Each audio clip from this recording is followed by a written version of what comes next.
ইন্নাল্লাযীনা ক্বালু রাব্বুনাল্লাহ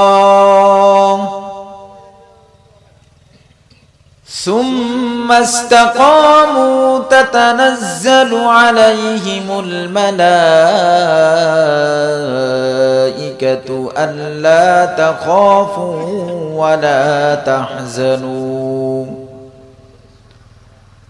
ألا تخافوا ولا تحزنوا وأبشروا بالجنة التي كنتم توعدون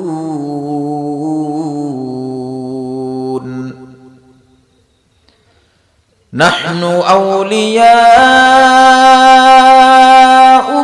في الحياة الدنيا وفي الآخرة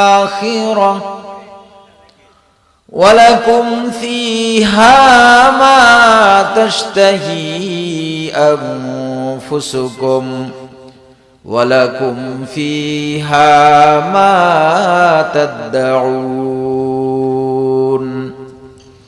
نزلا من غفور رحيم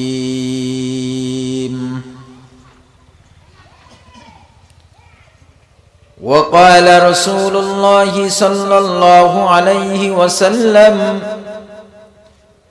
تحفة المؤمن الموت صدق الله العظيم وصدق رسوله النبي الكريم ونحن على ذلك من الشاهدين والشاكرين والذاكرين والحمد لله رب العالمين اللهم صل على محمد وعلى آل محمد كما صليت على إبراهيم وعلى آل إبراهيم إنك حميد مجيد اللهم بارك على محمد وعلى آل محمد كما باركت على إبراهيم وعلى آل إبراهيم إنك حميد مجيد توحید کی امانت سینوں میں ہے ہمارا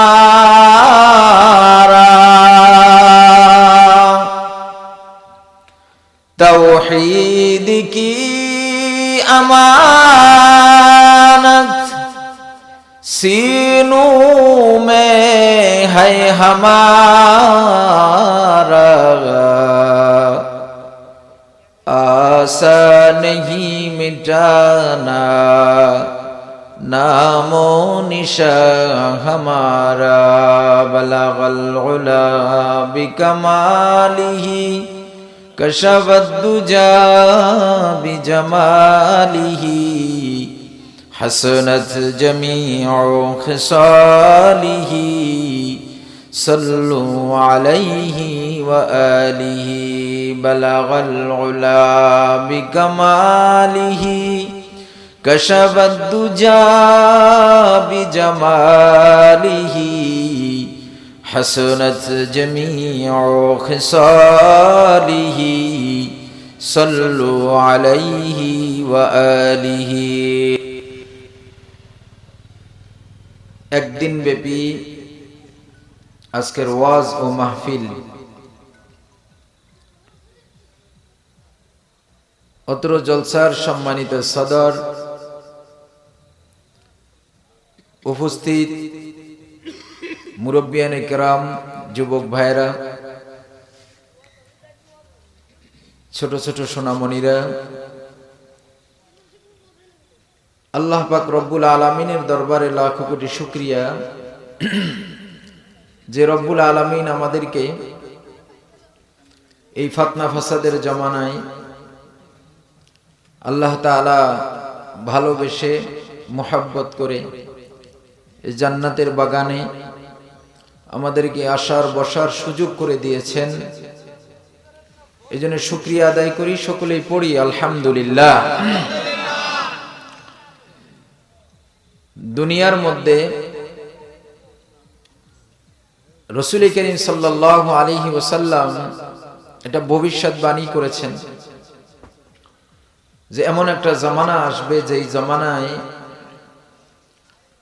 মুসলমানের ঈমান রাখাটা এমন একটা কঠিন অবস্থা হবে যে হাতের তালুর মধ্যে আগুনের আঙ্গার, আগুনের কয়লা, জ্বলন্ত কয়লা তার হাতের উপরে রাখাটা সহজ হবে, ঈমান রাখাটা কঠিন হবে। অর্থাৎ আগুনের আঙ্গারটা হাতের উপরে রাখাটা যতটা কঠিন, এর চাইতেও বেশি কঠিন হবে ঈমানটা ধরে রাখা। ঈমানটা ধরে রাখা এটা সবচেয়ে কঠিন কাজ হবে। আমরা যদি এই আল্লাহর রাসূলের বাক্য দিকে লক্ষ্য রাখি, লক্ষ্য করি, তাহলে দেখা যাবে সেই জমানাটায় আমরা বর্তমানে আছি। আমরা বর্তমানে সেই জমানার মধ্যে কি আছি? আপনি তাকায় দেখেন, ডানে বামে সামনে পিছনে ব্যবসা বাণিজ্য, চাকরি বাকরি, হাট বাজার, ক্ষেত খামার, সব জায়গার মধ্যে আমি কি ঈমান নিয়ে থাকতে পারতেছি কিনা, নাকি আমার জন্য ঈমান নিয়ে থাকাটা কঠিন? সমাজের মধ্যে দেখবেন যেই লোকটা সৎ, এই লোকটার পেরেশানি বেশি, এই লোকটার পেরেশানি বেশি। যেই অফিসের ভিতরে যেই অফিসারটা সৎ, যেই অফিসার ঘুষ খায় না, ওই অফিসারের মুসিবত বেশি। আর 5 জনে খায়, সে খায় না। যারা খায় তাদের কাছে যে খায় না তার সে বিষ, সেটা চোখের বালির মতো। ওই 5 জনে মিলে গবেষণা করে, দেখ আমরা অফিসের ভিতরে যাই হোক 5 জনে মিললে জিল্লে একটা কিছু করি, এই বেড়ায় কি যে শুরু করলো, এই বেড়ার জন্য আমরাও পারতেছি না, আমাকেও সমস্যা। তখন এই লোকের সৎ থাকাটা খুব কঠিন হয়ে যায়। শত ঘুষখোরদের মধ্যে একজন ঘুষহীন লোক থাকা, এটা কিন্তু মনে করেন যে চতুর্দিকে আগুন জ্বলতেছে, সেই আগুনের মধ্যে তার দাঁড়াইয়ে থাকা। পরিষদে যাবেন, কয়জন লোক, কয়জন মানুষ আপনি পাবেন যে বিনা পারিশ্রমিকে বা বিনা কি বলে কোন রকমের কিছু পাওয়া ছাড়া আপনার একটা কাজ করে দেবে। আপনি একটা জন্ম নিবন্ধনের কাগজ করবেন, জন্ম নিবন্ধনের কাগজ বাইর করতে যাবেন, এটা করার জন্য যে লোকটা বসছে ও কিন্তু আলাদাভাবে সরকারিভাবে টাকা পায়, ওরে রাখাই হইছে এই কাজের জন্য। তারপর আপনারে ঘুরাইবে, এরকমের না ওই রকম, এনে এইটা হইছে তা ওইটা হই নাই, তা ওইটা নিয়ে আসেন, তা এটা হয় নাই, তো ওটা হয় না। আসল কথা কিছু না, আসল কথা হইলো মাল পানি ছাড়ো, তোমার জন্ম নিবন্ধন এমনি হয়ে যাবে। কি ঠিক না বে ঠিক বলেন? তো গ্রাম অঞ্চলেরই উদাহরণ দিই। গ্রাম অঞ্চলের সফলতা বলতে কি বুঝি আমরা? অমুক মাতুব্বরের 30 কানি জমি আছে, কানি কন্যা আপনারা, কানি 30 কানি জমি আছে, যার 2 কানি আছে, 2 কানিওয়ালা চিন্তা করে 30 কানিওয়ালা সফল, ঠিক না? 2 কানিওয়ালা কি চিন্তা করে? 30 কানিওয়ালা সফল। সে 30 কানি জায়গা করছে, তার মানে কি? আগেকার শুনতাম এরকমের, এই জানো চেনো আমারে, ওনার 2টা মহিষের হাল আছে, এইভাবে বলতো। মানে 2টা মহিষের হাল থাকা মানে তার অনেক কিছু। যার 4-5টা হাল থাকে, মহিষের হাল যদি থাকে, তাহলে সে অনেক কিছু। কি মুরব্বী এরকমের ছিল না একটা সময়, যে ওনার কিন্তু 5টা হালের গরু আছে, ওনার 5টা কি আছে? হালের গরু আছে, তা হাল আছে। এইটার উপরে নির্ভর করতো মানুষের সফলতা। বাড়ি মানে এলাকার মধ্যে সুন্দর করে একটা টিন সেট ঘর করছে, আপনার সাইডে আদা পাকা করে টিন সেট ঘর করছে, একটা সুন্দর চাকচিক্য রং টং দিয়ে করছে, তাহলে এই সফলতার মাপকাঠি আমরা এরকমের করি।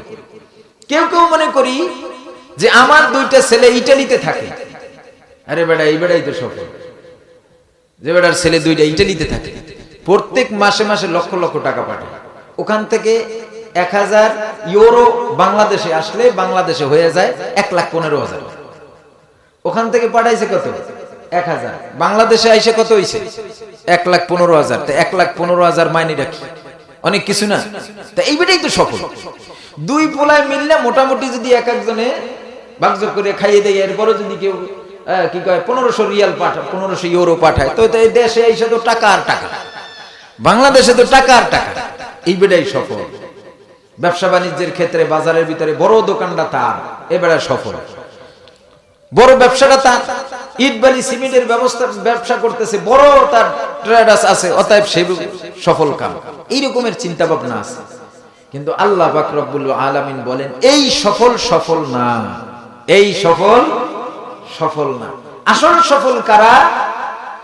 দুনিয়ার মধ্যে যদি কারো কোনো কিছু নাও থাকে, দুনিয়ায় তার কোনো পরিচয় নাই, দুনিয়ার মানুষ তারে তেমন ভালো চিনে না, জানে না, আধা পাগল অর্ধ পাগল হিসাবে মানুষ জানে, এই মানুষটার বাড়ি নেই, ঘর নাই, টাকা নাই, পয়সা নাই, ধন নাই, দৌলত নাই, কিছুই নাই, কিন্তু এই মানুষটার ভিতরে আমার মাওলার দেওয়া ঈমান নামক দৌলত তার কাছে আছে, আমল নামের সম্পদ তার কাছে আছে। আমার মাওলাই কারীম ডাক দিয়া বলে, বান্দা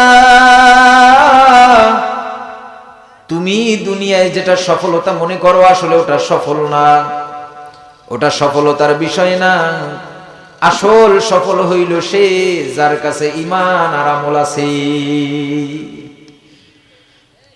যার কাছে ঈমান নাই, যার কাছে আমল নাই, সে যদি দুনিয়ার বাদশাও হয় তারপর সে ফকির, তার মতো অসহায় আর কেউ নাই।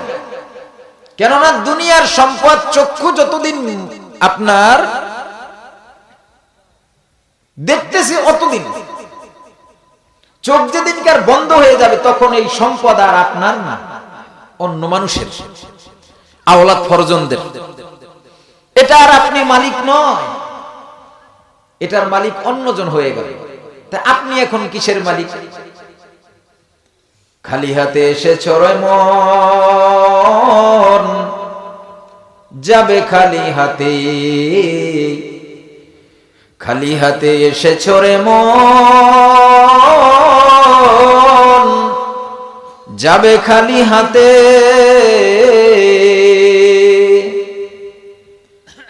চিন্তিয়া ভাবিয়া দেখো কে কে যাবে সাথে, ভাবিয়া চিন্তিয়া দেখো রে মন কে কে যাবে সাথে। ছেলে বলো মেয়ে বলো আরো যারা আত্মীয় স্বজন, ধরিয়া ধরিয়া তোমায় পরাইবে সাদা কাপড়, ধরিয়া ধরিয়া সবাই পরাইবে তারা সাদা কাপড়। যে কাপড়ে নাই রে পকেট, যে বাড়িতে নাই রে সিন্ধুক, ধন সম্পদ রবে পরে চলে যাবে বন্ধু ওই অন্ধকার ঘর। এজন্য যাওয়ার সময় একবার চিন্তা করা দরকার যে আমার চক্ষু যতক্ষণ খোলা আছে অতক্ষণ এটার মালিক আমি, যখন চক্ষু বন্ধ হয়ে যাবে তো এই মালিক আর আমি না, অন্য কেউ মালিক হয়ে যাবে, অন্য কেউ এটার মালিকানাধীন হয়ে যাবে, আমি না। আমি যাদেরকে যত বেশি প্রায়োরিটি দেই না কেন, তারা আর আমার সঙ্গী হবে না। এজন্য আল্লাহ রাব্বুল আলামিন বলেন, বান্দারে ইন্নাল্লাযীনা ক্বালু রাব্বুনাল্লাহ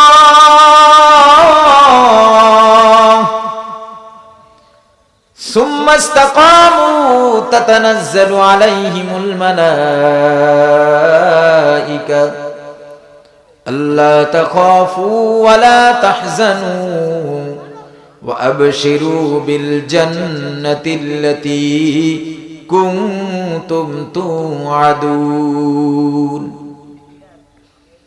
আল্লাহ তাআলা বলে, বান্দারে যারা দুনিয়ার জমিনে থাকাকালীন সময় আমাকে রব বলে মানবে, স্বীকারোক্তি দিবে, বলবে আল্লাহ আমার রব, এই কথাটা যেই ব্যক্তি দুনিয়ার জমিনে আমাকে স্বীকারোক্তি দেবে এবং এই কথার উপরে অটল অবিচল থাকবে, মুফাসসিরিনে কেরামগণ বলেন আল্লাহ আমার রব এই কথার উপরে যে অটল অবিচল থাকবে, কিভাবে থাকবে? বলে একটা মানুষের জিন্দেগানিতে 6টা জীবন আছে। 6 জীবনে যদি আল্লাহ রব্বুল আলামিনকে রব বলে মেনে নেয়, তাহলে আল্লাহ তাআলা বলেন ওই কথার উপরে যদি কেউ অটল অবিচল থাকতে পারে, ইস্তিকামাত থাকতে পারে, সুম্মাস্তাকামু তাতানাজ্জালু আলাইহিমুল মালাঈকা, এই 6টা কথার উপরে, 6টা জীবনের উপরে, 6টা সময়ের উপরে যদি সে ইস্তিকামাত থাকতে পারে, অটল থাকতে পারে, অবিচল থাকতে পারে, আল্লাহ তাআলা বলেন আমি আল্লাহ দুনিয়ায় সবচেয়ে বিপদ মুহূর্তে তার জন্য তার পাশে আমি সঙ্গী পাঠাইয়া দিব। সবচেয়ে কঠিন মুহূর্তে আপনার আমার জন্য সঙ্গী পাঠাবেন। এখন আসেন আমরা এই 6টা জীবন নিয়ে সংক্ষিপ্ত আকারে কিছু আলোচনা আপনাদের সম্মুখে আমি করব, আল্লাহ যদি তৌফিক দান করেন। আমলের নিয়তে ইনশাআল্লাহ শোনার চেষ্টা করব ইনশাআল্লাহ। আমাদের এখন বর্তমান সময়ে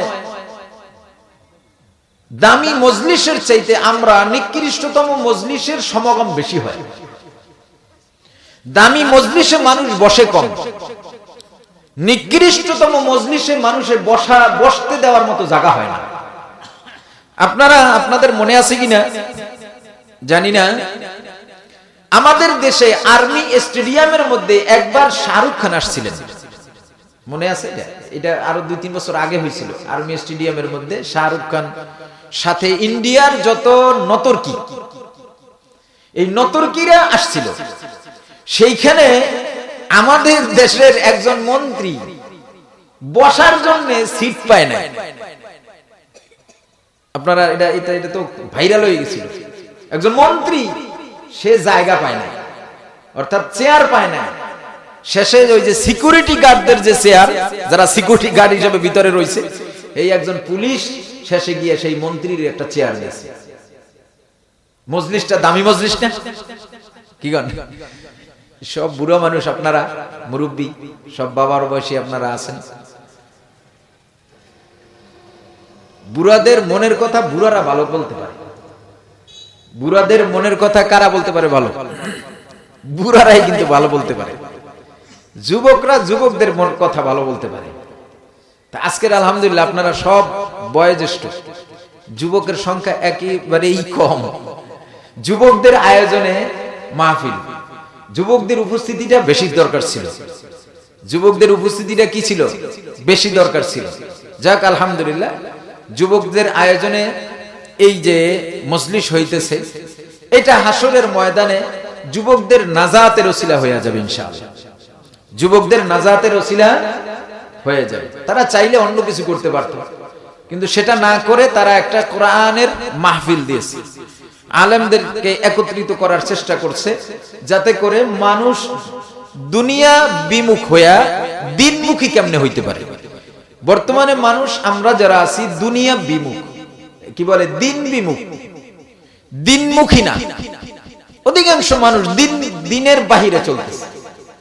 দিন শুধু এতটুকু মনে করতেছে, বছরে একবার একটা মিলাদ পড়াই দিব বাবার নামে, দাদার নামে, মুরব্বিগো নামে।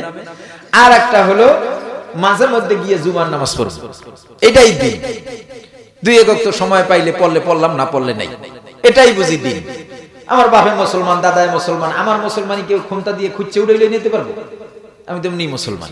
কিন্তু আসলে কি এরকমের বিষয়টা এমন? বিষয়টা কিন্তু এমন না, খুব কঠিন। মাগরিবের সময় মাওলানা সাব্বির আহমদ সাহেব উনি কিন্তু একটা কথা, একটা ঘটনা আপনাদের সম্মুখে বলছে। সালমান ফারসি রাদিয়াল্লাহু তাআলা আনহুর ঘটনাটা বলছে। ওনাদের দিন মানাটা কত কঠিন ছিল। এখনকার সময়ে যারা হিন্দু থেকে মুসলমান হয় তাদের দিন মানা কত কঠিন জানেন আপনারা? আল্লাহ তাআলা আমাদের উপরে কত বড় একটা ইহসান করছে। এর জন্য যদি আমরা সারা জীবন আল্লাহ তাআলার কুদরতি কদমে সেজদা দিয়ে পড়ে থাকি, তারপরে শুকরিয়া আদায় হবে যে আমরা মুসলমান, মুসলমানের ঘরে জন্মগ্রহণ করেছি। আমাদের নামাজ পড়তে কেউ বাধা দেয় না, কেউ আপনাকে আমাকে দিন মানার জন্য কি করে না, বাধা দেয় না, বাধার সৃষ্টি করে না, কটু কথা বলে না, গালাগালি করে না, মসজিদে আসলে আপনাকে বাধা দেয় না।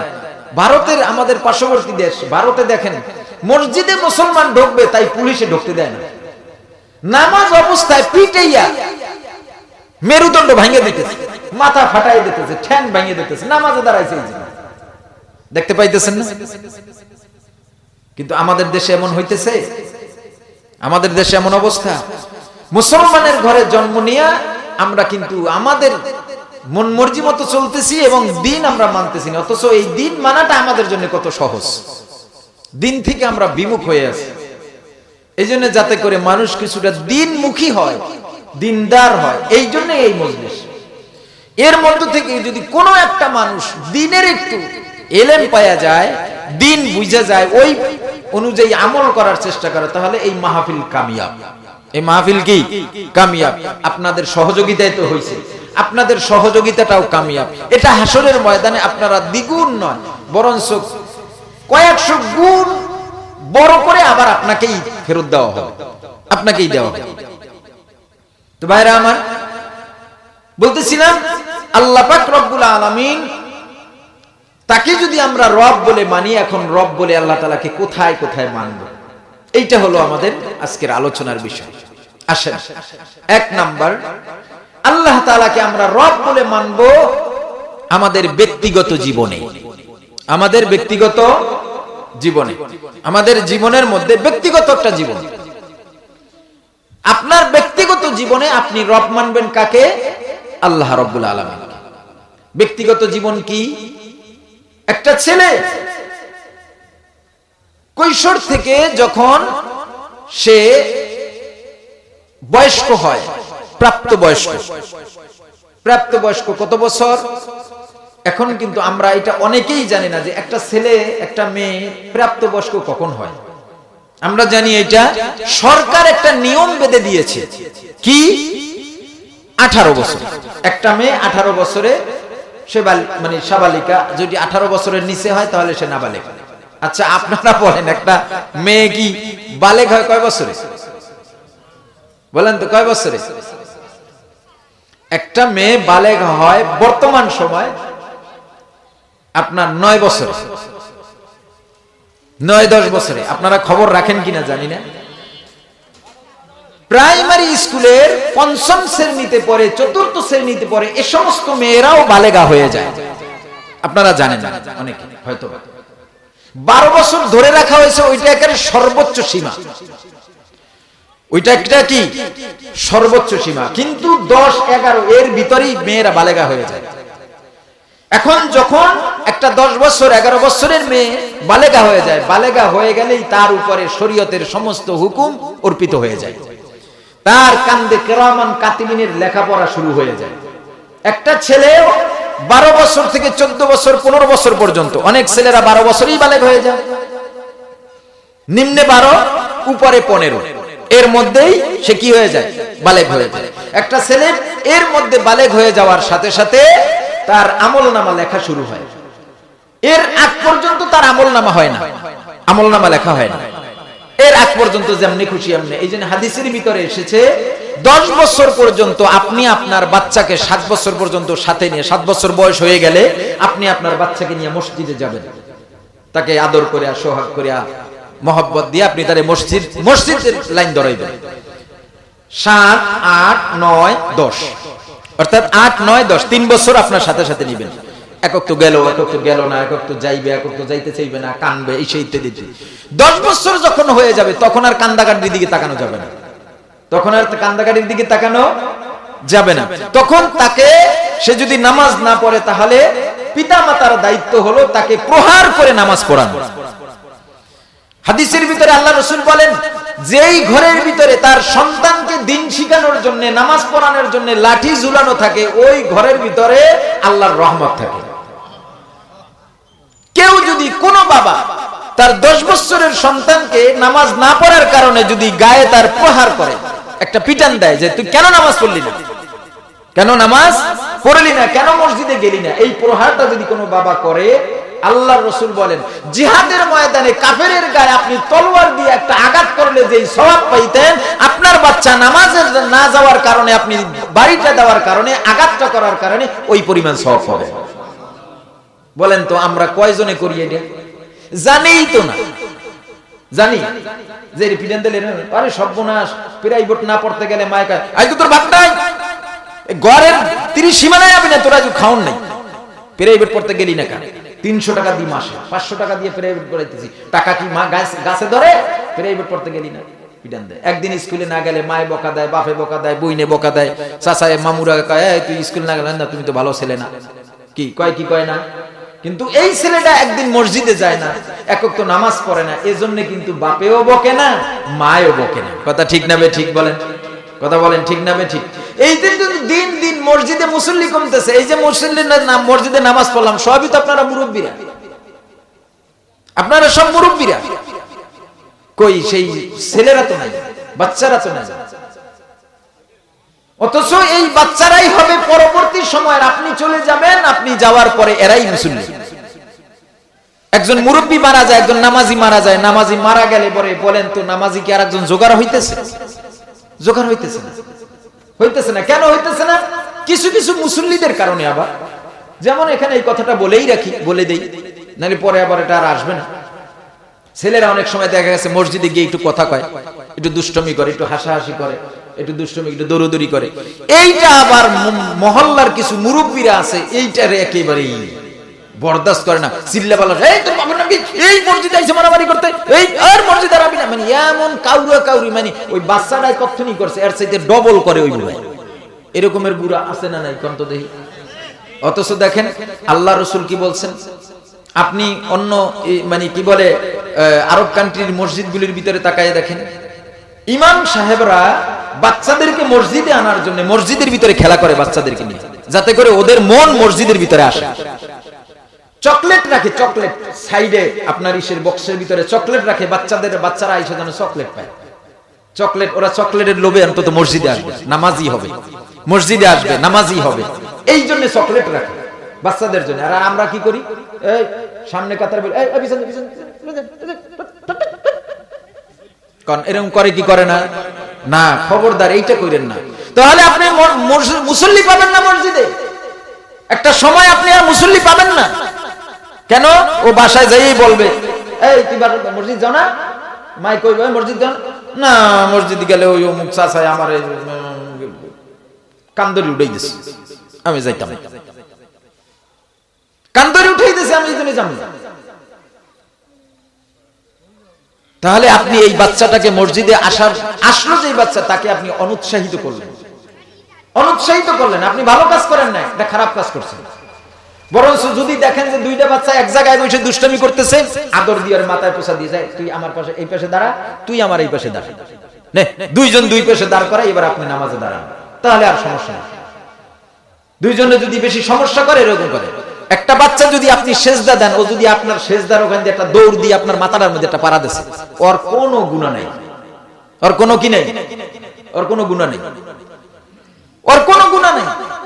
বরঞ্চ আপনি সবর কইরা যদি ওই বাচ্চাটাকে বুঝ দিতে পারেন, ও একটা সময় মনে করে আরে আমার এটা ভুল হয়ে গেছে, আর এই কাজ তো করা যাবে না, এই কাজ তো আর করা যাবে না, তা দেখবেন যে ওই বাচ্চা মসজিদমুখী হয়ে গেছে। এই বাচ্চা কি হয়ে গেছে? মসজিদমুখী হয়ে গেছে। তো একটা ছেলে এবং একটা মেয়ে কোরআন ও হাদিসের ভাষায় একটা মেয়ে বালেগা হয় 9 বছর। আয়েশা সিদ্দিকা রাদিয়াল্লাহু তাআলা আনহার বিবাহ হয়েছে 6 বছর বয়সে, তিনি বালেগা হয়েছেন 9 বছর বয়সে। 9 বছর বয়সে আল্লাহ রাসূলের ঘরে গেছে। 9 বছর বয়সে আল্লাহ রাসূলের কি ঘরে গেছে। একটা ছেলে 12 থেকে 15 এর ভিতরেই বালেগ হয়ে যায়। আমরা এই ছেলে মেয়েরা কবে বালেগ হইল, কবে বালেগা হইল, কবে এর সম্পূর্ণ হইল, এইটা কিন্তু আমরা খেয়ালও করি না, বাপেও খেয়াল করে না, মায়েও খেয়াল করে না। মার উচিত মেয়েদেরকে খেয়াল করা যে আমার মেয়েটা এখন সাবালিকা হয়ে গেছে, ওর উপরে আল্লাহর হুকুম এসে গেছে। নামাজ যেমন আমি মায়ের জন্য ফরজ, আমার এই মেয়ের জন্যও ফরজ। আমার ছেলেটার যেমন, আমার ছেলের বাবার যেমন নামাজ ফরজ, আমার এই ছেলেটারও নামাজ এখন ফরজ। অতএব এখন তাকে উচিত তাকে তাগাদা দিয়া, তাকে অনুপ্রেরণা দিয়া, তারে মারপিট করে হইল তাকে বুঝাইয়া শুনে তাকে মসজিদে পাঠানো, এটা হলো মা বাবার দায়িত্ব। কিন্তু আমরা মা বাবারা এইটা করি না। এই জন্য দিন দিন দেখবেন ঘরের ভিতরে ছেলে মেয়েরা কয়েকদিন ওই ঘরের মানুষ মারা গেলেও ছেলে মেয়েরা 1 ওয়াক্ত 2 ওয়াক্ত 3 ওয়াক্ত যায়, এরপর আর মসজিদের ধারে কাছে হয় না, মসজিদের ধারে কাছেও আসে না। কেন? এই ছেলে মেয়েরা এদেরকে দিন ই করে দিয়ে যাবেন না, শিখিয়ে দিয়ে যাবেন না, এদেরকে দিনে কাঠামো করে দিয়ে যাবেন না। আমরা যারা অভিভাবকরা আছেন, আপনারা এখানে যারা আছেন, আমরা কি করি? ছেলেকে ওটারে কি বলে দাঁড় করাই দিয়ে দিতেছে। হ্যাঁ, আমার ছেলের এইটা করাই দিতে, এই জমি জমা ঠিক করাই দিয়ে দিতে চাই, এইটা করতে চাই, ওইটা করতে, সবকিছু আপনি গুছাই দেন। এইটা আমার ছোট ছেলের, এইটা আমার বড় ছেলের, এইটা মেয়ের, এইটা অমুকের, এইটা তমুকের, এরকমের করে তারে স্বাবলম্বী করে দিতেছেন। আপনি স্বাবলম্বী করে যাইতেছেন, তো তারে তো দিন শিখাইতেছেন না। কেন ভাই দিন শিখান না কেন? এটা কার দায়িত্ব? এটা কে শিখাবে? আপনি তারে বাড়ি বানাই দিয়ে যাইতেছেন কিন্তু নামাজি বানাইতেছেন না। আপনি তারে ইঞ্জিনিয়ার বানাইতেছেন, তারে কোরআন শিখাইতেছেন না। আপনি তারে ডাক্তার বানাইতেছেন, আপনি তাকে দ্বীনের কি বলে মজবুতিয়াত তার ভিতরে আনতেছেন না। আপনি তার জন্য এইটা করতেছেন, আপনি তারে পর্দা শিখাইতেছেন না। এটা শিখাবে কে? এখনকার সময়ে আল্ট্রা মডার্ন যুগ নাম দিয়া, আধুনিকতার নাম দিয়া, এরপরে ছেলে মেয়েকে যেই সমস্ত পোশাক আশাক মা বাবায় পড়ায়, এগুলা পড়ানোটাও তো শরীয়ত বিরোধী, শরীয়ত বিরোধী। এই জন্য ভাই আল্লাহ পাক রব্বুল আলামিন বলেন যে ইন্নাল্লাযীনা ক্বালু রাব্বুনাল্লাহ, এই আলোচনাটা আমার আসতেছে সামনেই, এই আয়াতের ভিতরেই আল্লাহ পাক রব্বুল আলামিন বলেন ইন্নাল্লাযীনা ক্বালু রাব্বুনাল্লাহ, যে ব্যক্তি রব বলে আমাকে মানবে, নিশ্চয়ই যে ব্যক্তি আমাকে রব বলে মানবে। আমরা কি সত্যি আল্লাহ তাআলাকে রব বলে মানি? বলেন সবাই, এবার একটু জোরে কথা বলেন, আওয়াজ দেন। আমরা কি সত্যি আল্লাহ তাআলাকে রব বলে মানি? জোরে কয় না, আল্লাহ তাআলাকে রব বলে মানি? তাহলে একটু বলেন, আল্লাহ আমার রব, এই রবই আমার সব। আল্লাহ আমার রব, এই রবই আমার সব। দমে দমে তনু মনে তারি অনুভব, দমে দমে তনু মনে তারি অনুভব। আল্লাহ আমার রব, এই রবি আমার সব। আল্লাহ আমার রব, এই রবি আমার সব। আয়াতের সাথে আল্লাহ তাআলা এমন ভাবে মিল রেখেছেন, আপনি আমি যখন আসমানে ছিলাম, আপনার আমার রূহ, সমস্ত রূহকে একত্রিত করে এবার আল্লাহ তাআলা জিজ্ঞেস করতেছেন আলাস্তু বিরাব্বিকুম। কথা আমার খেয়াল করেন, অল্প সময় আমি আলোচনা করব, আপনারা একটু মনোযোগ দিয়ে যদি শোনেন তাহলে বুঝতে পারবেন। আল্লাহ তাআলা প্রথম আমি আয়াত তেলাওয়াত করেছি ইন্নাল্লাযীনা ক্বালু রাব্বুনাল্লাহ। আসমানে থাকাকালীন সময় প্রত্যেকটা রূহ সেই জায়গার ভিতরে ছিল। আদম আলাইহিস সালাতু ওয়াস সালাম থেকে নয়, আল্লাহ তাআলা দুনিয়ার শুরু থেকে নিয়ে যত সৃষ্টি আল্লাহ রাব্বুল আলামিন করেছেন, যত রূহ আছে সমস্ত রূহকে একত্রিত করিয়া এরপরে আল্লাহ পাক রব্বুল আলামিন একটা প্রশ্ন ছুড়ে দিয়েছেন, এ আমার রূহ জগৎ, তোমরা বলো আলাস্তু বিরাব্বিকুম, আমি কি তোমাদের রব নই? তখন আমরা সমস্বরে সকলে মিলে তখন আল্লাহ তাআলার কুদরত দেখেছি, আল্লাহ রাব্বুল আলামিনের সৃষ্টি দেখতে পেয়েছি।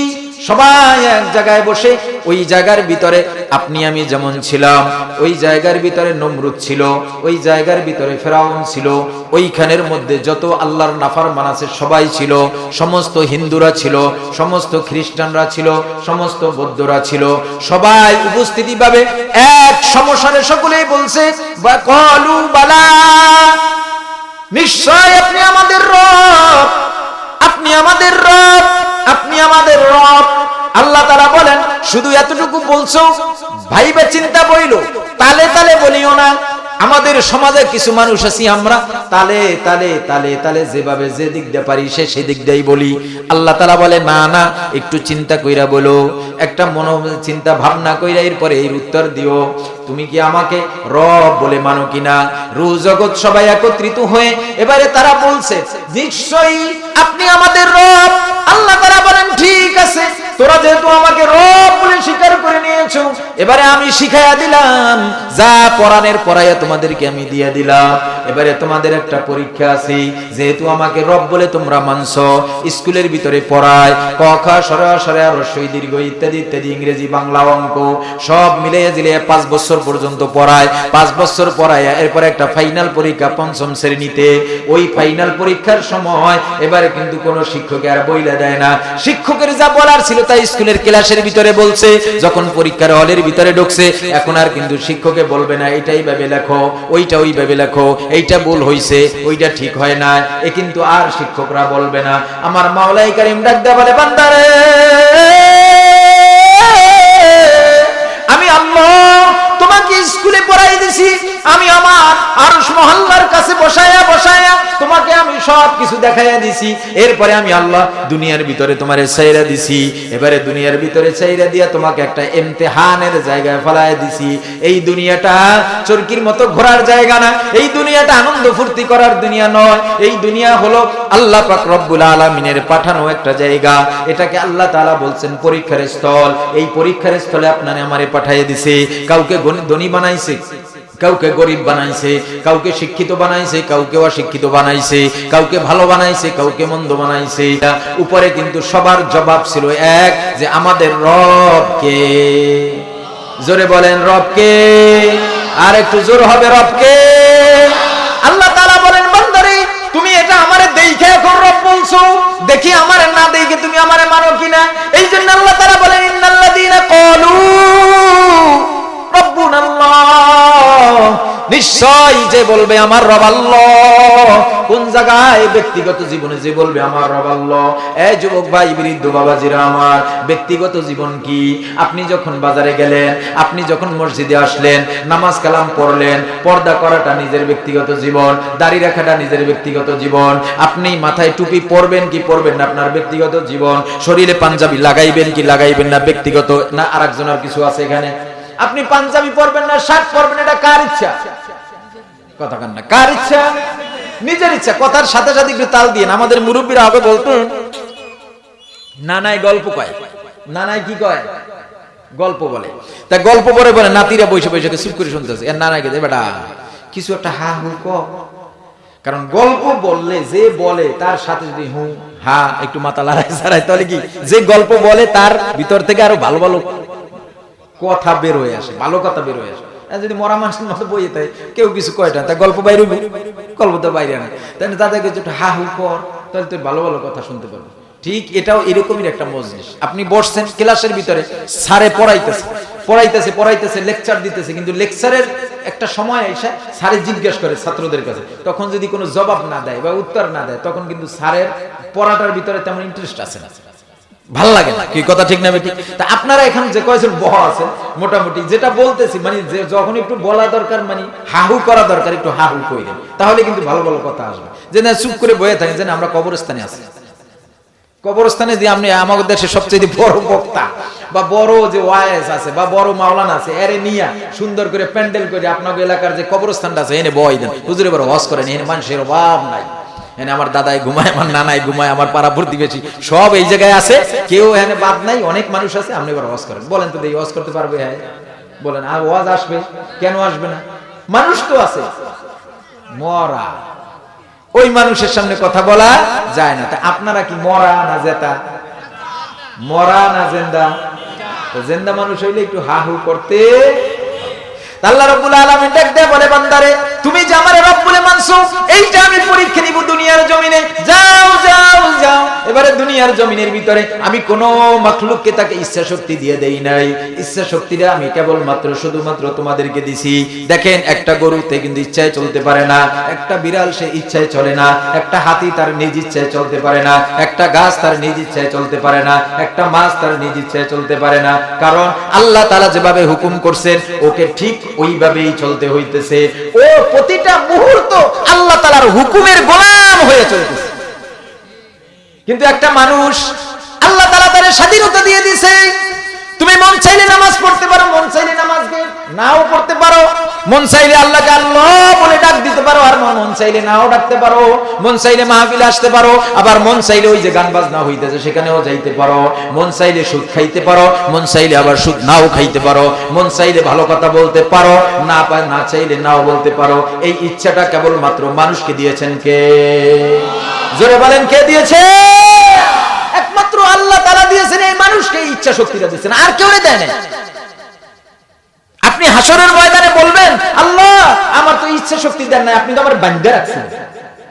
আল্লাহ তাআলা বলে, বান্দারে আমি যদি তোমারে বানতাম, আমি তোমারে যদি বান্দিয়া রাখতাম, আমার হুকুমের গোলাম বানায় যদি তোমারে আমি রাখতাম, যখন মসজিদে আযান হয় হাইয়া আলাস সালাত, ওই সময় ঘাটটা ফিরাইয়া গাড্ডারে মোছরাইয়া তুমি আরেক দিকে হাঁটা দিয়ে চলে যাও। আমি যদি তোমারে ধরতাম, মোছরাইয়া যাও কই, ইন্না আযাবি লাশাদীদ, আমি তোর ঘাটটারে মোছর দিয়ে মসজিদের ভিতরে ঢুকাই দিতাম। আল্লাহ তাআলা দেয়, কথা কয় না, দেয়। আল্লাহ কিন্তু দেয় না, ঘর কিন্তু মুসরাইয়া দেয় না। অন্যায় ভাবে যখন সুদের টাকাটা তল দিয়ে নাও, আমি যদি আল্লাহ চাই ওই সময় হাতটারে অবশ করে দেওয়া। আমি পারি কি পারি না? বলেন, আল্লাহ পারে কি পারে না? কিন্তু হাত কি অবশ করে দেয়? অন্যায় ভাবে যখন আপনি একজনের জমির আইল কাটতেছেন আর সুবহানাল্লাহর জিকির করতেছেন, সুবহানাল্লাহ সুবহানাল্লাহ কইয়া জোরে জোরে আইল কাটতেছেন, আমার মাওলা ডাক দিয়ে বলে, এই যে অন্যায়টা তুমি করলা, ওই সময় আমি আল্লাহ যদি চাইতাম তোমারে জোর জবরদস্তি করতাম, তাহলে তুমি ওই যখন একটা কোপ দিছো ওই কোপ পর্যন্তই তুমি থাকতা, সামনে আর আগানোর মতো হিম্মত তোমার হইতো না। কিন্তু আমি আল্লাহ সেটা করি নাই। কেন? এটা ইমতিহানের জায়গা, এটা পরীক্ষার জায়গা। আমি আল্লাহ পরীক্ষার জন্য দুনিয়ায় তোমায় পাঠাইছি। এখানে তুমি যদি ব্যক্তিগতভাবে রব আল্লাহকে মানো, এবারে নিজে নিজে চিন্তা করো, আমি যে কোদাল দিয়ে কোপটা দিলাম, কোপটা কোন জায়গায় দিলাম? জায়গা মতো দিলাম না বেজায়গায় দিলাম? আমি যদি জায়গা মতো না দেই, হাসরের ময়দানে 1 ইঞ্চি জায়গার জন্য কিয়ামতের ময়দানে আল্লাহ পাক রব্বুল আলামিন, মুরব্বি বাবাজিরা, অধিকাংশ সময় কিন্তু মুরব্বিদের দ্বারা এইটাই বেশি হয় যে আইল লয়ে ঠেলাঠেলি, যুবক ছেলেরা বাইরে থাকে, এদিক থেকে সেদিক থেকে। কিন্তু আপনি বাপ, আপনি দাদা, আপনারা কিন্তু এই কাজগুলো বেশি করেন, আইল লয়ে ঠেলাঠেলি করে। যখন বর্ষাকাল আসে, যখন রোপণ করার সময়টা আসে, ওই সময় আইল কোপাকপি লয়ে ঠেলাঠেলি। গ্রাম অঞ্চলে এইটা বেশি হয়, এই অন্যায়টা বেশি হয়। বাবারে না, এই কাজ করা যাবে না। 1 ইঞ্চি জায়গা যদি আপনি আরেকজনের ভিতরে যদি আপনি ঢুকে যান, হাসরের ময়দানে আল্লাহ পাক রব্বুল আলামিন 7 তবক জমিন খুশিয়া, 7 তবক জমিন উঠাইয়া আপনার গলার ভিতরে বাঁধিয়ে দেবে। এরপরে বলবে, এবারে হাঁটো। না তো তুমি এটা চাইছো না? নাও। দুনিয়াটা আপনাকে আমাকে ভোগ দখলের জন্য দিয়েছে, এটার মূল মালিক আমরা না। বলেন, মূল মালিক আপনি। আপনি পাইছেন কার দ্বারে? আপনার বাপের তা। আপনার বাপে পাইছে কার দ্বারে? তার দাদার তা, তার বাপের তা। সে পাইছে কার দ্বারে? বলে তার বাপের তা। এরকম করতে করতে গেলে 10 পুরুষ পরে যাই আপনি চিনবেন কার? কারণ 10 পুরুষ পিছনে গেলে আর চেনা আছে? ভাই তোমাকে এই কি হয় না? 10 পুরুষ পিছনে গেলে বলেন তো দেখি এইটার কোনো আরই আছে? তাহলে আপনি এই জায়গাটা কই থেকে পাইলেন? কেমনে পাইলেন? এই জন্য আল্লাহ তাআলা বলে, तमाम দুনিয়ার এই জায়গাটার মালিক আমি। হাকিকতে মালিক কে? আর ভোগ দখলের মালিক কে? দুনিয়ায় কিছু সময় ভোগ দখলের মালিক বানাই দিয়েছে আপনারা। 60 বছর 70 বছর 80 বছর খাইবেন। তা খাইবেন, ঠিক আছে, খাইয়ে যান। সেখানে এসে এত নাপতালিকা, এত মাতুব্বারিকা, এত লোভ লাগবো কা? 1 বিঘা তিনায় বেশি খাইছেন, তা কি আর খাইলেন? 1 বিঘার জায়গায় কতখানি বা ধান হইলো, কতটাই বা ডাইল হইলো, কতটা মূলা হইলো, আর কতটা আলু হইলো। আর আপনি এটা ছাইরে দিলেন। ওমর রাদিয়াল্লাহু তাআলা আনহুর জামানায় 2 জনের তর্কাতর্কি লাগছে, এই জমি লইই তর্কাতর্কি লাগছে। ওমর রাদিয়াল্লাহু তাআলা আনহু যাইতেছে, আমিরুল মুমিনিন আপনি বিচারটা করে দিয়ে দেন। কি বিচার? এই ভাই আমার জায়গা বেশি নিছে, এই ভাই এই জায়গা আমার বেশি নিছে, আপনার সাথে আমাদের একটু একটু বসেন বসেন, একটু দাঁড়া, এই আমাদের ফয়সালাটাকে করে দিয়ে যান। ওমর রাদিয়াল্লাহু তাআলা আনহুর ওই সময় তার মাথায় একটা ভিজা কলসি ছিল, পানি লইয়ে পানি আনতে গেছে, পানি এনে মাথায় করে আনতে কই কলসিটা নামান, যেহেতু পানির কলসি খারাই খারাই কতক্ষণ কথা নামান, আমরা উঠেই দিব মন করে। কয় না আমি না, আমার কাছেই থাকুক, তোমাদের কি কথা বলো? কয় না আগে নামান, আমিরুল মুমিনিন না, এটা সম্মান তো আছে, এর মাথায় একটা বোঝা তুই হেলার কথা কওয়া যায়, তারে নামাই। এরা তো বারবার রিকোয়েস্ট করতেছে, কিন্তু সে রিকোয়েস্ট মোড়ে মানতেই আছে না। শেষ পর্যায়ে বলতেছে তাই আপনি এটা নামাইবেন না, এটা কোন আগে? কয় ভাই দেখো এই যে মাথার যে কলসিটা আছে, আমি যদি নিচে নামাই, আমি কেবল পানি ভরে লইছি মাঠে কলসি, এর নিচে পানি ভিজা, এই জমিনের উপরে রাখলে এই কার জমিন তা তো আমি জানি না, এই জমিন থেকে কিছু ধুলাবালি আমার এই মাটির কলসির তলায় যদি উঠা এরপর আমার বাড়ি যায়, হাসরের ময়দানে যদি আল্লাহ তাআলা জিজ্ঞেস করে ওমর তুমি বিচার করো, ভালো কথা, বিচার করবা তাও ভালো কথা, কোনো অসুবিধা নাই, কিন্তু ওমর তুমি যে বিচার করতে গিয়া তোমার মাথার ভিজা কলসি নিচে নামাইয়া ওই জমিনওয়ালার ওখান থেকে যে কিছু বালু ধুলা বালু তোমার কলসির পিছনে নিয়ে আসছো, কেন নিয়ে আসছো আগে জবাব দাও। এ ভাই তোমরা কথা বলো, আমি কলসি নামাবো না। দুই মুসলমান বুঝে ফেলছে, আহারে না না না, যেই আমিরুল মুমিনিন কয়েকটা বালু কোনার জন্য এতটা ভয় পায়, এতগুলো পানি নিয়ে মাথায় কলসি নিয়ে আমাদের কথা শুনতে চায়, এ বন্ধু তাহলে তুমি আমার কিসের ঝগড়া? যাও তোমার যতখানি মন চায় ততখানি তুমি লয়ে যাও। এখন আরেক খেলা ঠেলা, এ বলতেছে তোমার যতখানি তুমি এতগুলো লয়ে যাও, আর এরা এতক্ষণ কি ঝগড়া করছে? বেশি, যেমন আমার বেশি, আমার বেশি, এবার আমার বেশি, এবার আমার বেশি। দেখেন সমাধানটা কেমনে হয়ে গেছে। এখন কি তাদের জন্য এইটা হিসাব না আমাদের জন্যও আছে? আফা হাসিবতুম আন্নামা খলাকনাকুম আবাসা ওয়া আন্নাকুম ইলাইনা লা তুরজাউন। আমার মাওলাই কারীম ডাক দিয়ে বলে, বান্দা তুমি এইটা মনে কইরো না তোমারে বুঝি হেলনা ফেলনা খেলনা করে তোমারে পাঠাইছি না, আমি আল্লাহ লা তাখুযু সিনাতু ওয়ালা নাওম। বান্দারে আমি তোমার দিকে তাকায় আছি সর্বক্ষণ সর্বমুহূর্ত, প্রত্যেকটা মুহূর্ত তোমার দিকে তাকায় আছি। এক সাহাবী ডাক দিয়া বলে, আল্লাহ রাসূল আমরা যখন স্ত্রীর সাথে সহবাস করি তখন কি আল্লাহ তাআলা আমাদের সাথে থাকেন? আল্লাহ রাসূল বলে, হ্যাঁ অবশ্যই থাকেন। আল্লাহ রাসূল সাল্লাল্লাহু আলাইহি সাল্লামকে সাহাবী ডাক দিয়া বলতেছে, আল্লাহ রাসূল আমরা যখন বিবির সাথে সহবাস করি তখন আল্লাহর শরম লাগে না? লাগে তো। তো আল্লাহ তাআলা যদি তোমার থেকে সইরে যায় তাতে তুমি তো শেষ। আল্লাহর নজর যদি হটাইয়া ফেলে তাতে তুমি শেষ, তুমি তো আর সহবাস করার মতন উপযোগী থাকবা না, তুমি তো লাশ হয়ে যাবে। এজন্য আল্লাহ তাআলা তো তাকাই আছে তোমার দিকে, লা তাখুযুহু সিনাতুন ওয়ালা নাওম, প্রত্যেকটা মুহূর্ত তাকাই আছে তোমার আমার দিকে। এইজন্য বন্ধুরা আমার, আল্লাহ তাআলা বলেন বান্দারে তোমার প্রত্যেকটা কদম, আমাদের এক হযরত বলেন একটা মানুষ শ্বাস ছাড়ে, শ্বাসেরও একটা হিসাব আছে, শ্বাস নেয় এটারও একটা হিসাব আছে। কোন নেওয়াটা শেষ নেওয়া হবে আপনার আমার জানা নাই, কোন ছাড়াটা শেষ ছাড়া হবে তাও কিন্তু আপনার আমার জানা নাই। এইজন্য বলে শ্বাসে শ্বাসে মাওলার জিকির করো। তুমি যদি শ্বাসে শ্বাসে মাওলার জিকির করতে পারো তাহলে যেই শ্বাসে তোমার শেষ নিঃশ্বাস হবে ওই শ্বাসটা যদি জিকিরের শ্বাস হয়ে যায়, ওই শ্বাসটা যদি বাইর হয় মাওলার নামে, আবার যদি সারা হয় মাওলার নামে, আমার মাওলা ডাক দিয়ে বলবে, ফেরেশতা কবরের ফেরেশতা যাও, আমার বান্দা দুনিয়ায় আসছে শেষ শ্বাসটা ছিল আমাকে নেওয়ার, আমার নামের শ্বাস ছিল, অতএব তারে আর কষ্ট দিবি না, যা যা আমার এই শেষ নিঃশ্বাস ত্যাগ করার সময় যেই শ্বাসটা আমি মাওলার নামে নিচে, ওই বান্দাকে কবরটা জান্নাতের বাগান বানায়া দে, জান্নাতের বাগান বানায়া।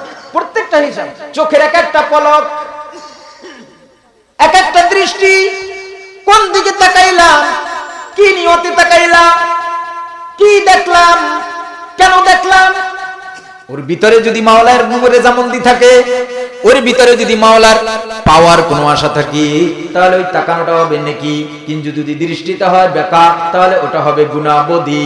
আপনার কথা বলাটা আওয়াজ বাহির করছেন, আওয়াজটা যদি হয় ভালো হবে নেকি, আওয়াজটা যদি খারাপ হয় তাহলে হবে বদি।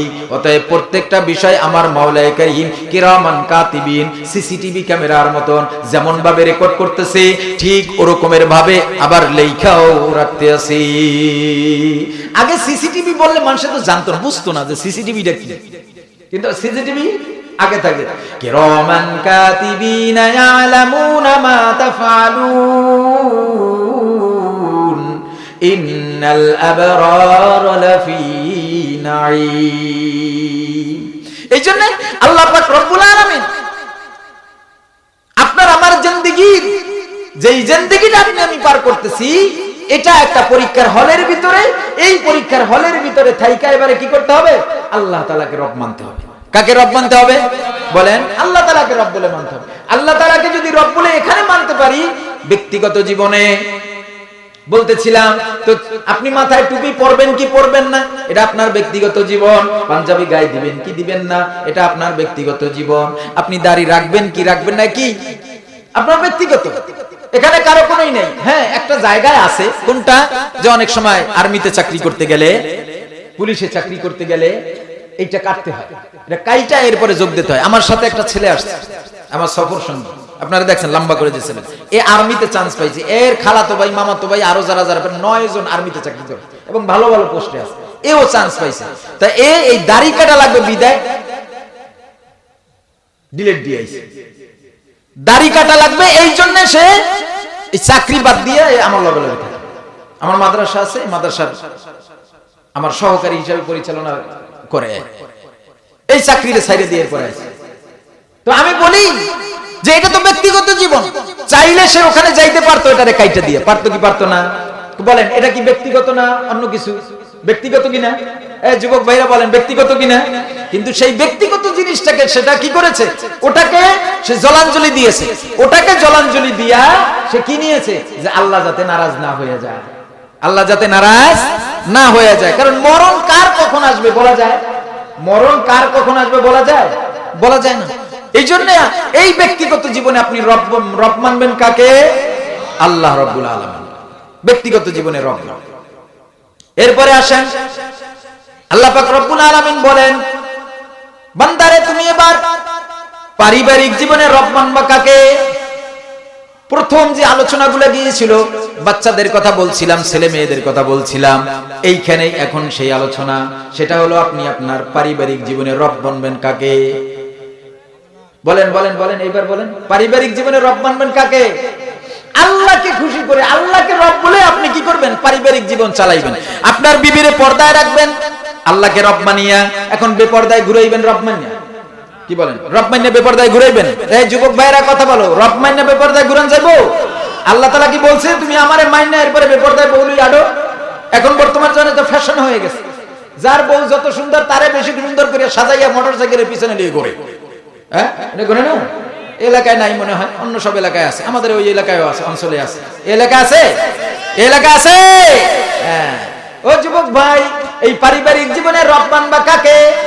আল্লাহ রাব্বুল আলামিনকে। তুমি যখন তোমার কাছে একটা মেয়ে এসে গেল তখন এটা তোমার হাওলা হয়ে গেছে, এটার অভিভাবক তো তোমার, তুমি এর অভিভাবক, এর ভালো মন্দর ব্যাপারে তোমাকে জিজ্ঞাসা করা হবে হাসরের ময়দানে, বলা হবে তুমি তোমার স্ত্রীকে কোন পথে চালাইছো, এই ব্যাপারে কিন্তু তোমাকে জবাবদিহি মাওলার কারিমের কাছে করতে হবে।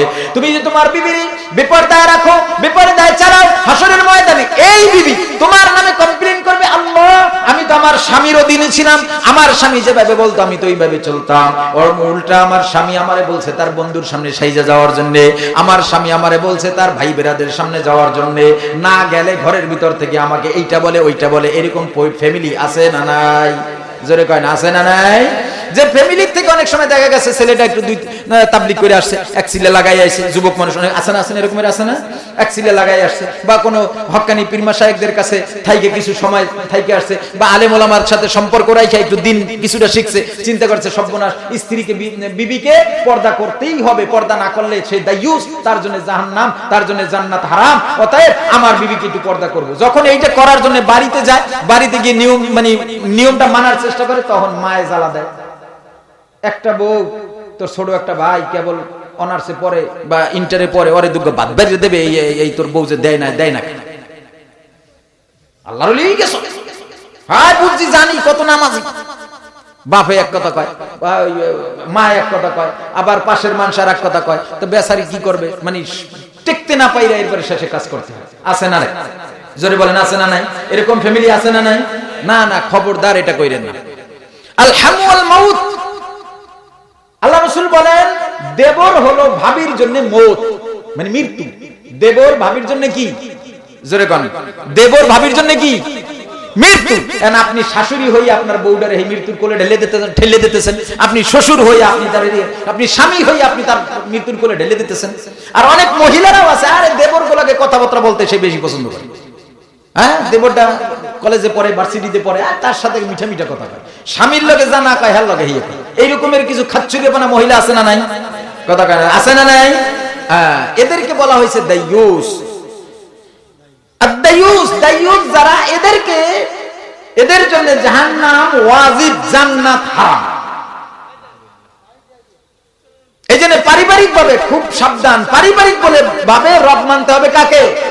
আল্লাহ তাআলা যেভাবে চাইছেন ওইভাবে আমি আমার পরিবারটা চালাবো, তাহলে হবে আল্লাহ তাআলাকে রব মানা। পারিবারিক ভাবে কি রব মানা হবে? আপনার সন্তানটা আপনি দিন শিখাইবেন, আপনার সন্তানটাকে আপনি ইসলাম শিখাইবেন, আপনার সন্তানটাকে আপনি কোরআন শিখাইবেন। যখন সে প্রাপ্তবয়স্ক হয়ে যাবে তারে নামাজি বানাইবেন, নামাজের তাগিদ দিবেন, ছেলেটাকে তাগিদ দিবেন, ছেলেটাকে মসজিদে নামাজের জন্য ডাকবেন, মেয়েটাকে পর্দা শিখাইবেন, পর্দা করাইবেন। অনেক সময় 12 বছর 13 বছরের মেয়েরা আছে, ছোট ছোট মেয়ে, চিন্তা করে যাক ছোট মেয়ে একটা জিন্সের প্যান্ট কিনে দিবেন, ওই জিন্সের প্যান্ট পিন্না পড়তে 14 বছরে পাওয়া দিয়েছে। এখন 15 বছরের সময় ও যাইয়া কি আর একটা ভালো ওই আপনার কি বলে শরীয়তের একটা বোরকা কিনতে চাইবে, ও তো চিন্তা করে আব্বাই আমার জিন্সের প্যান্ট কিনে দিয়েছে, এখন আমার 15 বছর বয়স হয়ে গেছে, এখন তো আমি নিজে কিনে নেব।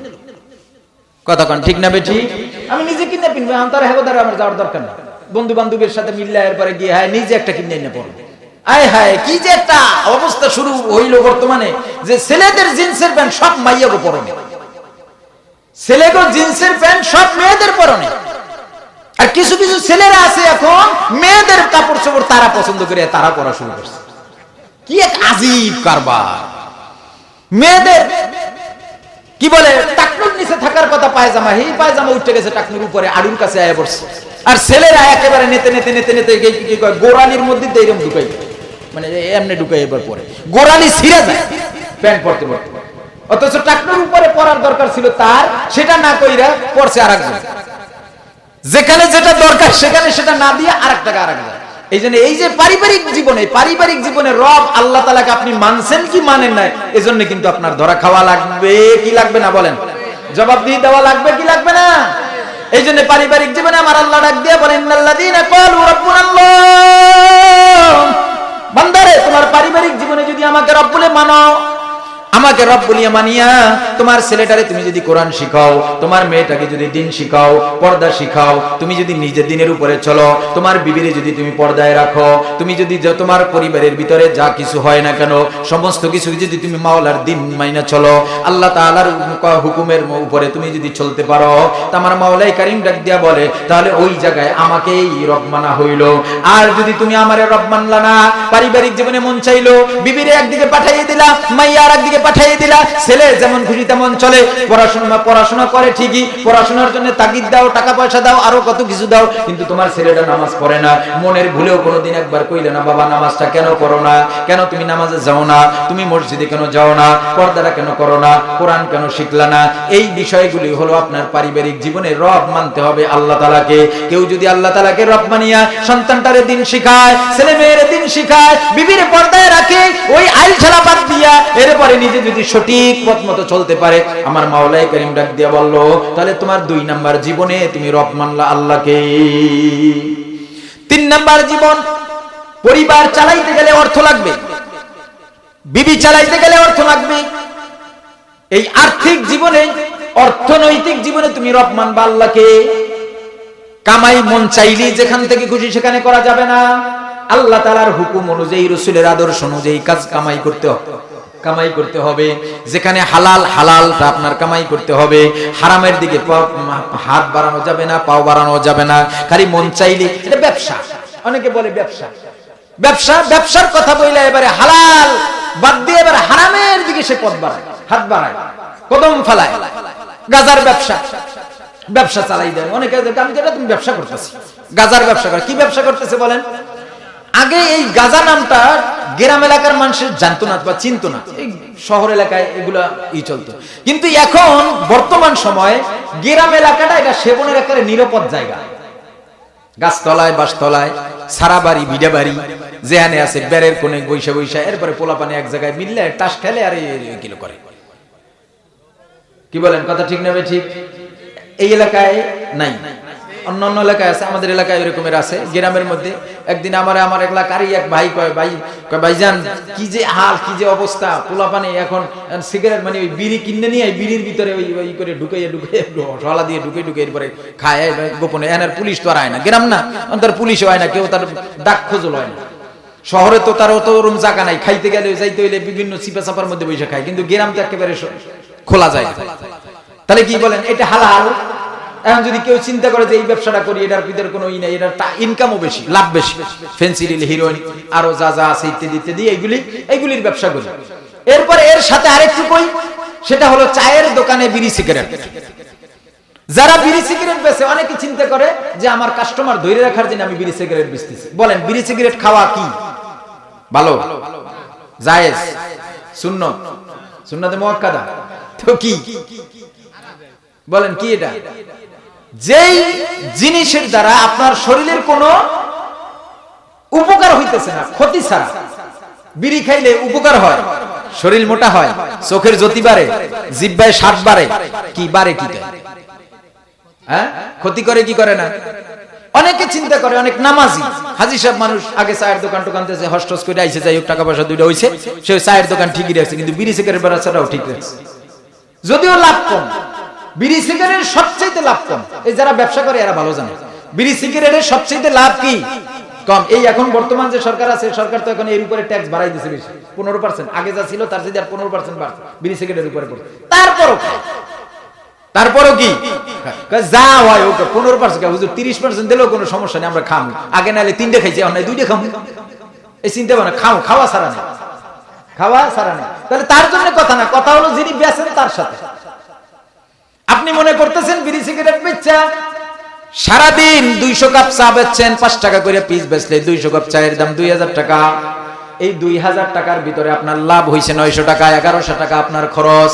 আর সারাদিন বৈশা 10 প্যাকেট সিগারেট বেচছেন, এক প্যাকেট সিগারেটে 10 টাকা করে লাভ হয়েছে, 10 প্যাকেট সিগারেট 100 টাকা লাভ হয়েছে। এই 100 টাকা 900 টাকার সাথে মিলাইয়া দিচ্ছেন, আপনার ওই হালাল 900 টাকাকে 100 টাকা ভিতরে ডুইকা একেবারে ওই কি জিনিস কয়, ছোট্ট একটা ক্যান্সারের জীবাণু আপনার সমস্ত শরীরে সুস্থ, এক জায়গায় একটা জীবাণু ঢুকছে ক্যান্সারের। বলেন, শরীরে সুস্থ না অসুস্থ? কি সুস্থ না অসুস্থ?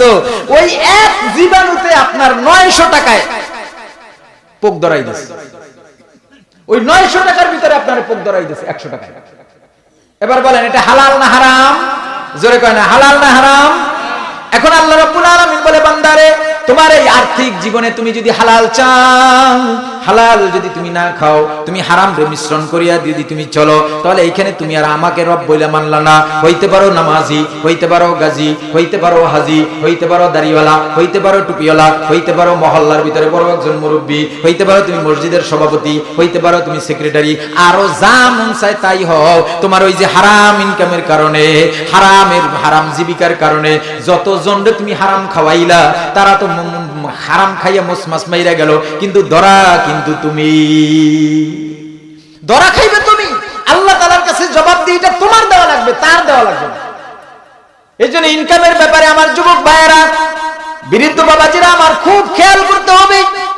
হালাল যদি অল্প হয় তার ভিতরে আমার মাওলায় বরকত রাখছেন, আর যদি হারাম যদি অনেকও হয় তার ভিতরে কোনো বরকত নাই। এই জন্য হালাল ভাবে চলতে হবে। আর্থিক জীবনে রব মানতে হবে কাকে? জোরে বলেন, রব মানতে হবে কাকে? তাহলে এই আর্থিক জীবনে এবারে রব মানতে হবে আল্লাহ তাআলাকে। এখানে আরেকটু কথা আপনাদের সাথে যোগ করে যাই, সেটা হলো অনেক মানুষ এরকমের আছে কষ্ট করে মেহনত করে হালাল ভাবে পয়সা রুজি করে, যেমন ভ্যান চালক ভাই তার রুজিটা হালাল, রিকশাওয়ালা ভাই তার রুজিটা হালাল, ভ্যানওয়ালা ভাই তার রুজিটা হালাল, কোদালে কাম করিয়া টাকা নিছে রোজগার মানে কি বলে ডেলি রোজ করিয়া এর ইনকামটা হালাল, যতক্ষণ পর্যন্ত তার অন্যায়ভাবে কাজ করে নাই, অন্যায় কাজের সাথে সে সম্পৃক্ত হয় নাই, এর টাকাটা 100% হালাল। এই হালাল টাকাটা এবারে হারাম জায়গায় ব্যয় করতেছে। কেমনে হারাম জায়গায় কিভাবে ব্যয় করতেছে? রিকশা চালাইছে সারাদিন, আজকে রিকশা সারাদিন রিকশা চালিয়ে 800 টাকা হয়ে গেছে, প্রতিদিন নয়, প্রতিদিন 700 500 600 এরকমের হয়, একদিন যদি বেশি হয়ে যায় এবারে ওই দিনকার চিন্তা করে 100 টাকা বেশি হয়েছে, যাই অন্য দিন তো বিড়ি খাই, আকিস বিড়ি খাই, আজকের আর আকিস খাবো না, আজকের একটা বেনসন খাইবে, মুরব্বি কই হেলাইছে, আজকে একটা বেনসন খাইবে।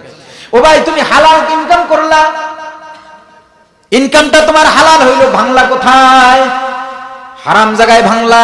এটাও কিন্তু আল্লাহ তাআলার কাছে হিসাব দেওয়া লাগবে, কেননা হাসরের ময়দানে 5টা প্রশ্নের জবাব না দিয়া একটা মানুষ কিয়ামতের ময়দান থেকে পা উঠাইতে পারবে না। তার ভিতরে একটা প্রশ্ন এমন হবে, কোন পথে আয় করছো, কোন পথে ব্যয় করছো, এই একটা হিসাব, এই একটা প্রশ্ন থাকবে যে কোন পথে আয় করলা কোন পথে, আর ব্যয় বা করলা কোন পথে, এই একটা হিসাব তোমাকে ওখানে দেওয়া লাগবে। তো সেদিনকে কি করবেন? আল্লাহ আমি রিকশা চালাই আয় করছি, এটা তো সুন্দর মতো কইতে পারবেন। আল্লাহ ঘাম ঝরাই ফেলছি, মাথার থেকে ঘাম টপ টপ করে পড়ছে, আমি এইভাবে ইনকাম করছি। ব্যয় করছো কই? আল্লাহ সিগারেট খাইছি।